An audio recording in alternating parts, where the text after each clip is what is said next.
If you are going through the fiance visa, K-1 visa process, this is incredibly frustrating these days. You're a US citizen, you're engaged to get married, your fiance is in his or her home country, or maybe you're engaged to get married and you're outside the US looking for a visa to come in. You are encountering delay after delay. The consulates are not giving you a straight answer. Things are getting stuck at the National Visa Center. There's all sorts of mixed messages. Are the cases really being processed? Are they not being processed? There's all sorts of rumors and myths going out there, and it is incredibly frustrating. Today, I'm gonna explore one possible workaround that people have suggested to me about how you can get around that. That's what's coming up here.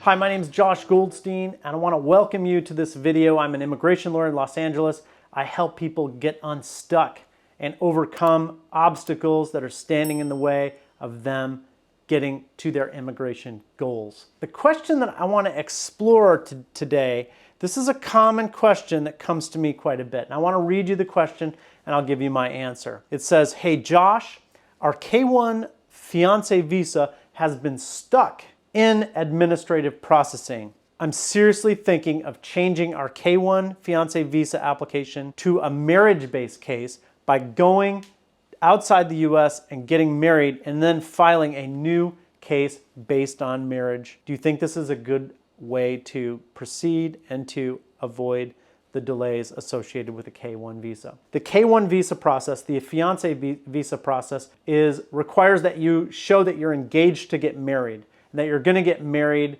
in the US. That's your intention. But what if you're stuck and you just go to your home country or go to your fiance's country, or a third country, and you get married, and then you come back and file a new case based on marriage? Would that be a good idea? Would that be a way of getting around the requirements for the fiance visa, the hassles? I am very skeptical that this is a good idea. I think this is probably a bad idea, and I want to explain why. The problem that people face, and the reason that they raise this question, is that the visa is delayed, either in administrative processing or at the National Visa Center or stuck somewhere along the way. The assumption that's built into this question is that it would go much better if you were married and the case were based on marriage. In my practice, I see countless people who have cases based on marriage who have been delayed for months and months and years and years and years and years. The cases are based on marriage. I see people stuck at the National Visa Center whose cases are based on marriage. I think if you think that things are going to be great if you get married and that things are stuck when you have the fiance visa, that's an assumption that I don't think many people would agree with. First of all, I don't agree with that assumption.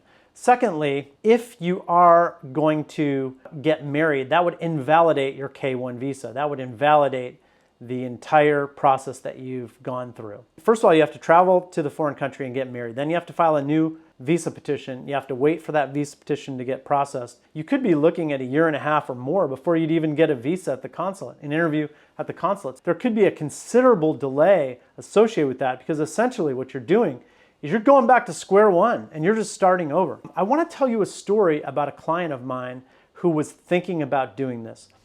She is a US citizen who lives in the San Diego area. Her fiance was in Turkey, and she was so desperate. She said, "Look, I just want to get married and file this. I just want to get married and start over and file it." And I said, "Wait a minute. You know, we're working on your case. We're getting it done." She had hired me to file a mandamus lawsuit, and the mandamus lawsuit had been pending for several months. She was getting frustrated, but we were close to the end, and I kept talking her off the ledge and saying, "No, don't do that. No, don't do that. We just got it approved last week." Her fiance is getting the visa, and she's done. But if she had started over, it could have been years before she would ever be in this situation again, and she might have had another delay. The real key to getting a delayed visa or visa petition approved and getting the visa issued is to file a mandamus lawsuit. If you file a mandamus lawsuit, you're going to have a very effective solution to your delay.